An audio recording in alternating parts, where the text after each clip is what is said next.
Paano naman ang love life? Bawal din. Pwede So, naman po. wala daw priority eh. Hindi, pwede naman po. Yun nga, sabi, as long as everything is inspiration siguro, as long as you don't get distracted, as long as you know your priorities, and as long as she knows your priorities, everything can be balanced out naman. So, may love life? Meron naman po. Sinong love life? Magsisison na rin naman po siya, so... Ayaw mo pangalanan? Antayin na, manood na lang po tayo ng volleyball season. May crush ka ba sa showbiz?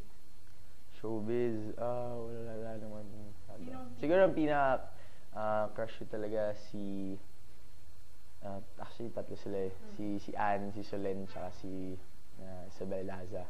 Bakit? Mahilig po siya matatangkad eh. So, plus factor talaga yung matatangkad. Especially also with Georgina Wilson. Yung four na yan, sila talaga yung top of the list. Okay. Sige nga, five features o ang iyong ideal girl. So, Tangkad, sweet, syempre loyal, nakakaintindi, especially with my schedule kasi mahirap.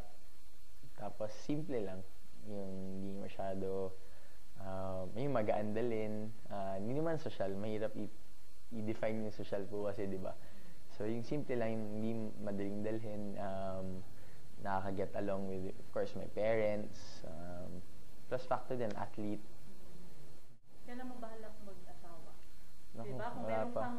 Wala kung pa, meron wala kang pa. Mga, Dadating naman siguro yung panahon na like by 30, gusto mo? siguro ang ideal age ko is 28 to 30 yan. 28 to 30. Why? I think yun na yung pinaka masasabi ko if magtuloy-tuloy man yung magandang basketball career ko. I think that would be the most stable age I can, handle myself to balance everything out. Especially pag, yun nga, mahirap pag nagmamadali ka. Tapos, magugulat ka sa kung ano, ito pala yung totoong buhay. No? Yung, you pay your bills, you pay your electricity, water, lahat. Tapos, magugulat ka pag nagmamadali ka. So, I want to, enjoy, of course, kung ano man yung meron ako, yung pinaghihirapan ko. I want to enjoy it with myself, with my family. Yan po.